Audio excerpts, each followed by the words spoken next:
ਇਹ ਉਹੀ ਇਮੇਜ ਹੈ ਨਾ ਬਣਾਈ ਜਿਹੜੀ ਇਹਨਾਂ ਦੇ ਸਿਰ ਤੋਂ ਵੀ ਇੱਥੋਂ ਸਾਹਮਣੇ ਅੱਖਾਂ 'ਚੋਂ ਦੇਖਣਾ ਉਹਨਾਂ ਦੇ ਕੁੜਤੇ ਨਾਲ ਇੱਥੇ ਹਿੰਦੁਸਤਾਨ ਬਣ ਜਾਣਾ।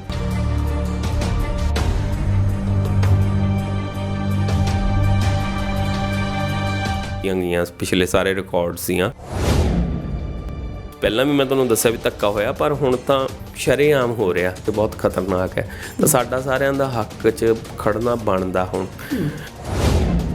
ਨਹੀਂ ਬੋਲਾਂਗੇ ਤਾਂ ਫਿਰ ਕਦੇ ਵੀ ਬੋਲਣ ਜੋਗੇ ਨਹੀਂ ਰਹਿਣਾ। ਅਸੀਂ ਉਹ ਤੋਂ ਕਬੂਤਰ ਵਾਂਗੂ ਅੱਖਾਂ ਨਹੀਂ ਮੀਚ ਸਕਦੇ ਕਿ ਬਿੱਲੀ ਖਾਊਗੀ ਨਹੀਂ ਜੇ ਮੈਂ ਅੱਖਾਂ ਮੀਚੂ। ਉਹ ਸਾਨੂੰ ਦੇਖਣਾ ਪੈਣਾ ਹੈ। ਇਹਦੀ ਸਮੇਂ ਦੇ ਜਿਹੜਾ ਇਹ ਦੌਰ ਚੱਲ ਰਿਹਾ ਇਹਦੀ ਅੱਖ 'ਚ ਅੱਖ ਪਾ ਕੇ ਦੇਖਣਾ ਪੈਣਾ। SDM ਹੋਣਾ ਕੋਈ ਪੋਲੀਟੀਕਲ ਅਹੁਦਾ ਨਹੀਂ ਹੈਗਾ। SDM ਕੋਲੇ ਕੌਨਸਟੀਟਿਊਸ਼ਨਲ ਅਹੁਦਾ ਹੈ, ਸਾਡਾ ਸੰਵਿਧਾਨਕ ਅਹੁਦਾ ਹੈ।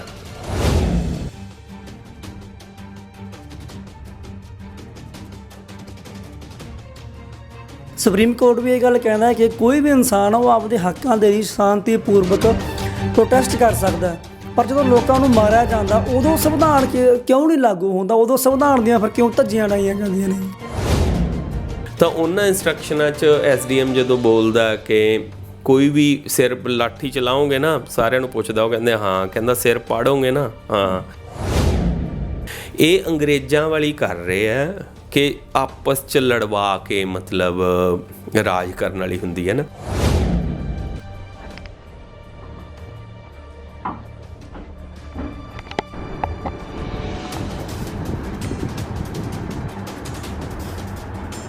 ਜ਼ਬਰਦਸਤੀ ਮਤਲਬ ਪਹਿਲਾਂ ਇਹ ਕਿਹਾ ਕਿ ਇਹ ਤਾਂ ਅੱਤਵਾਦੀ ਹੈ, ਇਹ ਕਿਸਾਨ ਨਹੀਂ ਹੈਗੇ। ਫਿਰ ਇਹ ਕਿਹਾ ਪੰਜਾਬ ਦੇ ਹੀ ਲੋਕ ਹੈ ਇਕੱਲੇ। ਫਿਰ ਜਦੋਂ ਹਰਿਆਣੇ ਵਾਲੇ ਆ ਗਏ ਕਹਿੰਦੇ ਜੀ ਹਰਿਆਣੇ ਵਾਲਿਆਂ ਨੂੰ ਭੜਕਾਇਆ ਕਿ ਪੰਜਾਬ ਦੇ ਕਿਸਾਨਾਂ ਨੇ ਜਾਂ ਪੰਜਾਬ ਦੀ ਸਰਕਾਰ ਨੇ। ਸਤਿ ਸ਼੍ਰੀ ਅਕਾਲ ਜੀ, ਜ਼ਿੰਦਾਬਾਦ ਚੈਨਲ ਦੇਖ ਰਹੇ ਹੋ ਤੁਸੀਂ। ਮੈਂ ਸਿਮਰਜੀਤ ਸਧਾਣਾ। ਪਿਛਲੇ ਕੁਝ ਦਿਨਾਂ ਦੇ ਵਿੱਚ ਆਪਾਂ ਇੱਕ ਘਟਨਾ ਦੇਖੀ ਆ ਕਰਨਾਲ ਦੇ ਵਿੱਚ, ਕਿਸ ਤਰ੍ਹਾਂ ਕਰਨਾਲ ਦੀ ਪੁਲਿਸ ਨੇ ਕਿਸਾਨਾਂ ਉੱਤੇ ਤਸ਼ੱਦਦ ਕੀਤਾ। ਇੱਕ ਜਿਹੜੇ ਕਿਸਾਨ ਸੀ ਉਹ ਸ਼ਾਂਤੀਪੂਰਵਕ ਬੈਠੇ ਸੀਗੇ, ਇੱਕ ਪ੍ਰੋਟੈਸਟ ਕਰ ਰਹੇ ਸੀ। ਇਸ ਦੇਸ਼ ਦੇ ਵਿੱਚ ਹਰ ਇੱਕ ਨੂੰ ਹੱਕ ਹੈ ਕਿ ਉਹ ਸ਼ਾਂਤੀਪੂਰਵਕ ਆਪਣੇ ਹੱਕਾਂ ਦੇ ਲਈ ਪ੍ਰੋਟੈਸਟ ਕਰ ਸਕਦਾ ਹੈ। ਤਾਂ ਇਸ ਤਰ੍ਹਾਂ ਸ਼ਾਂਤੀਪੂਰਵਕ ਜੋ ਕਿਸਾਨ ਬੈਠੇ ਸੀ, ਇਸ ਤਰ੍ਹਾਂ ਉਹਨਾਂ ਦੇ ਨਾਲ ਬਰਾਬਰਤਾ ਕੀਤੀ ਗਈ ਹੈ। ਇਹ ਬੇਹੱਦ ਚਿੰਤਾਜਨਕ ਹੈ। ਇੱਕ ਤਸਵੀਰ ਬੜੀ ਵਾਇਰਲ ਹੁੰਦੀ ਹੈ, ਇੱਕ ਕਿਸਾਨ ਦੇ ਸੱਟ ਲੱਗੀ ਹੋਈ ਹੈ, ਸਿਰ 'ਚੋਂ ਖੂਨ ਵਹਿ ਰਿਹਾ ਅਤੇ ਕੁੜਤਾ ਲਿਬੜਿਆ ਹੋਇਆ। ਇੱਕ ਉਹ ਤਸਵੀਰ ਫੇਸਬੁੱਕ 'ਤੇ ਵੀ ਵਾਇਰਲ ਹੋਈ ਹੈ, ਇੰਸਟਾ 'ਤੇ ਵੀ ਵਾਇਰਲ ਹੋਈ ਹੈ, ਹੋਰ ਸੋਸ਼ਲ ਸਾਈਟਸ 'ਤੇ ਵੀ ਵਾਇਰਲ ਹੋਈ ਹੈ। ਜਿਨ੍ਹਾਂ ਨੇ ਉਹ ਤਸਵੀਰ ਵਾਇਰਲ ਕੀਤੀ ਆ ਉਹ ਲੋਕ ਜਾਗਦੀਆਂ ਜ਼ਮੀਰਾਂ ਵਾਲੇ ਨੇ, ਉਹ ਲੋਕ ਬੜੇ ਅਣਮੁੱਲੇ ਨੇ। ਜਿਨ੍ਹਾਂ ਨੇ ਉਹ ਤਸਵੀਰ ਬਣਾਈ ਆ ਸਾਡੇ ਨਾਲ ਮੌਜੂਦ ਨੇ, ਆਪਾਂ ਉਹਨਾਂ ਦੇ ਗੱਲਬਾਤ ਕਰਦੇ ਹਾਂ। ਬਾਈ ਗੁਰਪ੍ਰੀਤ, ਤੁਸੀਂ ਜਾਣਦੇ ਹੋ ਬਠਿੰਡੇ ਤੋਂ ਆਰਟਿਸਟ ਨੇ। ਸਤਿ ਸ਼੍ਰੀ ਅਕਾਲ ਬਾਈ ਜੀ, ਸਵਾਗਤ ਕਰਦੇ ਹਾਂ ਤੁਹਾਡਾ। ਹਾਂਜੀ, ਸਤਿ ਸ਼੍ਰੀ ਅਕਾਲ ਜੀ, ਬਹੁਤ ਬਹੁਤ ਸ਼ੁਕਰੀਆ ਜੀ। ਭਾਜੀ ਆਪਾਂ ਭਾਜੀ ਦੇਖਿਆ ਕਿਸ ਤਰ੍ਹਾਂ ਜੋ ਕਿਸਾਨ ਪ੍ਰੋਟੈਸਟ ਕਰ ਰਹੇ ਸੀ ਜੀ ਜੀ ਉਹਨਾਂ 'ਤੇ ਅਤਿਆਚਾਰ ਹੋਇਆ, ਡਾਂਗਾਂ ਭਰਾਈਆਂ ਗਈਆਂ, ਸਿਰ ਪਾੜੇ ਗਏ ਆ। ਤੁਸੀਂ ਇੱਕ ਚਿੱਤਰਕਾਰ ਹੋ, ਆਪਣੇ ਨਜ਼ਰੀਏ ਤੋਂ ਕਿਸ ਤਰ੍ਹਾਂ ਦੇਖਦੇ ਹੋ ਸਾਰੇ ਵਰਤਾਰੇ ਨੂੰ? ਤੁਹਾਡੇ ਦਿਮਾਗ ਦੇ ਵਿੱਚ ਕਿਸ ਤਰ੍ਹਾਂ ਆਇਆ ਕਿ ਮੈਂ ਬੋਲਣਾ ਹੈ, ਮੈਂ ਇਸ ਤਰੀਕੇ ਨਾਲ ਬੋਲਣਾ? ਮੈਂ ਸ਼ੁਰੂ ਤੋਂ ਹੀ ਲੋਕ ਸੰਘਰਸ਼ਾਂ ਨਾਲ ਵਿਦਿਆਰਥੀ ਜੀਵਨ ਤੋਂ ਹੀ ਜੁੜਿਆ ਰਿਹਾ ਸੀ। ਪਹਿਲਾਂ ਜਿਹੜੀ ਸਟੂਡੈਂਟ ਯੂਨੀਅਨ ਦੇ ਦੌਰ ਤੋਂ, ਫਿਰ ਇਨਕਲਾਬੀ ਨੌਜਵਾਨ ਸਭਾ ਵੇਲੇ ਤੋਂ। ਪਰ ਮੈਂ ਚਿੱਤਰ ਵੀ ਬਣਾਉਂਦਾ ਸੀ, ਪਰ ਉਦੋਂ ਚਿੱਤਰ ਸੰਘਰਸ਼ ਤੋਂ ਅਲੱਗ ਹੁੰਦੇ ਸੀ, ਸੰਘਰਸ਼ ਅਲੱਗ ਸੀਗਾ। ਅਤੇ ਫਿਰ ਇਹ ਲਾ ਲਓ ਵੀ 2013-14 ਤੋਂ ਮੈਂ ਚਿੱਤਰ ਬਣਾਉਣੇ ਸ਼ੁਰੂ ਕੀਤੇ। ਸਿੱਧੇ ਸੰਘਰਸ਼ ਜਿਹੜਾ ਮੈਂ ਕਰ ਰਿਹਾ ਸੀ ਜਾਂ ਲੋਕ ਕਰ ਰਹੇ ਸੀ, ਉਹ ਸੰਘਰਸ਼ ਨੂੰ ਹੀ ਸਮਰਪਿਤ ਹੋਣ। ਉਹਦਾ ਕਾਰਨ ਇਹ ਸੀ ਕਿ ਜਿਹੜਾ ਸਾਡਾ ਜਿਹੜੀ ਸਟਰਗਲ ਹੈ ਨਾ, ਉਹਨੂੰ ਕਹਿਣ ਦੇ ਅਲੱਗ-ਅਲੱਗ ਤਰੀਕੇ। ਅਸੀਂ ਨਾਅਰੇ ਲਾ ਕੇ ਵੀ ਕਹਿ ਸਕਦੇ ਹਾਂ, ਅਸੀਂ ਕਿਤਾਬਾਂ ਕਵਿਤਾ ਲਿਖ ਸਕਦੇ ਹਾਂ, ਕਿਉਂਕਿ ਜਿਹੜਾ ਵਿਜ਼ੂਅਲ ਮਾਧਿਅਮ ਹੈ ਉਹ ਸਿੱਧਾ ਅਸਰ ਕਰਦਾ ਸਾਡੇ 'ਤੇ। ਅਸੀਂ ਕਿਸੇ ਦੀ ਤਸਵੀਰ ਦੇਖਦੇ ਹਾਂ ਖੂਨ ਨਾਲ ਨਿਚੜੀ ਹੋਈ ਜਾਂ ਕੋਈ ਵੀ ਇਸ ਤਰ੍ਹਾਂ ਦੀ, ਤਾਂ ਸਾਡੇ ਦਿਲ 'ਚ ਵੀ ਆ ਜਾਂਦਾ ਕਿ ਯਾਰ ਜੇ ਤਾਂ ਅਸੀਂ ਕਿਉਂ ਨਹੀਂ।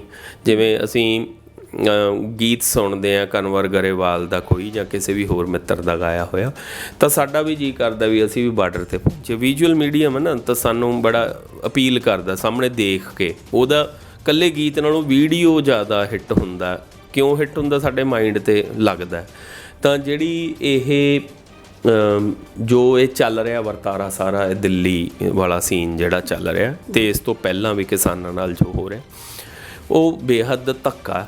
ਤੇ ਉਸ ਧੱਕੇ ਦੇ ਵਿੱਚ ਹਰ ਜਿਹੜਾ ਵੀ ਬੰਦਾ ਜਾਗਦਾ ਜਾਂ ਜਿਉਂਦਾ ਹੈ ਉਹ ਆਪਦਾ ਹਿੱਸਾ ਪਾ ਰਿਹਾ। ਜਾਗਦੇ ਜਿਉਣ ਤੋਂ ਮਤਲਬ ਸਿਰਫ ਅਸੀਂ ਇਹ ਨਹੀਂ ਕਿ ਸਾਹ ਲੈ ਰਹੇ ਹਾਂ, ਕੰਮ ਕਰ ਰਹੇ ਹਾਂ ਅਤੇ ਰੋਟੀ ਪਾਣੀ ਖਾ ਰਹੇ ਹਾਂ। ਮੈਂ ਉਹਨੂੰ ਜ਼ਿੰਦਗੀ ਨਹੀਂ ਮੰਨਦਾ। ਜ਼ਿੰਦਗੀ ਉਹ ਹੈ ਜੇ ਤੁਹਾਡੀ ਜ਼ਮੀਰ ਜਾਗਦੀ ਹੈ, ਜ਼ਮੀਰ ਜਿਉਂਦੀ ਹੈ ਤਾਂ ਉਹ ਹਿੱਸਾ ਪਾ ਰਿਹਾ। ਤਾਂ ਮੈਂ ਇੱਕ ਚਿੱਤਰਕਾਰ ਵੀ ਹਾਂ, ਤਾਂ ਮੇਰਾ ਹਿੱਸਾ ਪਾਉਣਾ ਇਹ ਹੈ ਕਿ ਮੈਂ ਵਿਜ਼ੂਅਲ ਮੀਡੀਅਮ ਦੇ ਨਾਲ ਜਦੋਂ ਵੀ ਕੋਈ ਘਟਨਾ ਹੋਵੇ, ਜਦੋਂ ਵੀ ਕੋਈ ਉੱਥੇ ਲੋੜ ਹੈ, ਤਾਂ ਮੈਂ ਉਸ ਦੇ ਹੱਕ 'ਚ ਆਪਦੀ ਆਵਾਜ਼ ਬੁਲੰਦ ਕਰਾਂ ਆਪਦੇ ਰੰਗਾਂ ਦੇ ਨਾਲ। ਸੰਘਰਸ਼ ਸ਼ੁਰੂ ਹੋਇਆ ਉਦੋਂ ਤੋਂ ਹੀ ਧੱਕਾ ਚੱਲ ਰਿਹਾ, ਪਰ ਖੱਟੜ ਸਰਕਾਰ ਹੈ ਜਿਹੜੀ, ਇਹਨੇ ਬਹੁਤ ਖੁੱਲ੍ਹੇਆਮ ਇਹਨਾਂ ਦੇ ਕਿਸਾਨਾਂ ਦੇ ਵਿਰੋਧ ਦੇ ਵਿੱਚ ਆਪਣਾ ਰੂਪ ਦਿਖਾਇਆ। ਭਾਵੇਂ ਉਹਦੇ ਨਾਲ JGP ਵਾਲੇ ਆ ਬੰਦੇ ਹੈ ਨਾ, ਹੋਰ ਉਹ ਵੀ ਨਹੀਂ ਕੁਛ ਬੋਲ ਰਹੇ, ਤਾਂ ਫਿਰ ਸਾਡਾ ਤਾਂ ਬਣਦਾ ਹੀ ਹੈ ਉਹਦੇ ਵਿੱਚ ਪਾਰਟੀਸਪੇਟ ਕਰਨਾ, ਰੰਗਾਂ ਦੇ ਨਾਲ ਪਾਰਟੀਸਪੇਟ ਕਰਨਾ। ਪਹਿਲਾਂ ਤੋਂ ਵੀ ਕਿਸਾਨਾਂ ਨਾਲ ਹੁੰਦਾ ਆਇਆ ਐਵੇਂ। ਕੋਈ ਵੀ ਸਮਾਂ ਹਿੰਦੁਸਤਾਨ 'ਚ ਆਜ਼ਾਦੀ ਤੋਂ ਬਾਅਦ ਇਹੋ ਜਿਹਾ ਨਹੀਂ ਜਿਹੜਾ ਕਿਸਾਨੀ ਲਈ ਬਹੁਤ, ਹਾਂ ਵਿੱਚੋਂ ਜਦੋਂ ਗ੍ਰੀਨ ਰੈਵੋਲੂਸ਼ਨ ਦਾ ਦੌਰ ਆਇਆ ਉਦੋਂ ਕਿਸਾਨੀ ਲਈ ਕਾਫੀ ਕੰਮ ਕੀਤਾ ਗਿਆ ਜਾਂ ਸੁਣੀ ਗਈ, ਭਾਵੇਂ ਉਹਦੇ ਨਾਲ ਸਾਡੀਆਂ ਜ਼ਮੀਨਾਂ ਦਾ ਨੁਕਸਾਨ ਹੀ ਹੋਇਆ ਬਾਅਦ 'ਚ, ਪਰ ਇੱਕ ਵਾਰੀ ਕਿਸਾਨੀ ਲਈ ਕੰਮ ਕੀਤਾ ਗਿਆ। ਪਰ ਜਿਹੜੀ ਹੁਣ 2014 ਤੋਂ ਸਰਕਾਰ ਆਈ ਕੇਂਦਰ 'ਚ, ਭਾਜਪਾ ਦੀ ਸਰਕਾਰ ਆਈ, ਹੁਣ ਤਾਂ ਮਤਲਬ ਬੇਹੱਦ ਧੱਜੀਆਂ ਪੱਟ ਦਿੱਤੀਆਂ ਗਈਆਂ ਪਿਛਲੇ ਸਾਰੇ ਰਿਕਾਰਡ ਸੀਆਂ। ਪਹਿਲਾਂ ਵੀ ਮੈਂ ਤੁਹਾਨੂੰ ਦੱਸਿਆ ਵੀ ਧੱਕਾ ਹੋਇਆ, ਪਰ ਹੁਣ ਤਾਂ ਸ਼ਰੇਆਮ ਹੋ ਰਿਹਾ। ਅਤੇ ਹੁਣ ਕਾਰਪੋਰੇਟਸ ਦਾ ਅਤੇ ਇੱਕ ਸਟਰੋਂਗ ਰਾਈਟ ਵਿੰਗ ਦਾ ਗੱਠਜੋੜ ਹੈ ਜਿਹੜਾ ਕਿ ਬਹੁਤ ਖਤਰਨਾਕ ਹੈ। ਤਾਂ ਸਾਡਾ ਸਾਰਿਆਂ ਦਾ ਹੱਕ 'ਚ ਖੜਨਾ ਬਣਦਾ ਹੁਣ। ਜੇ ਹੁਣ ਨਹੀਂ ਬੋਲਾਂਗੇ ਤਾਂ ਫਿਰ ਕਦੇ ਵੀ ਬੋਲਣ ਜੋਗੇ ਨਹੀਂ ਰਹਿਣਾ। ਤਾਂ ਤੁਸੀਂ ਇੱਕ ਸਾਰਿਆਂ ਨੇ ਉਹ ਦੇਖਿਆ ਕਿ ਕਿਸ ਤਰ੍ਹਾਂ ਉਹ ਕਿਸਾਨਾਂ ਦੇ ਸਿਰ 'ਤੇ ਡਾਂਗਾਂ ਮਾਰੀਆਂ ਗਈਆਂ ਨੇ।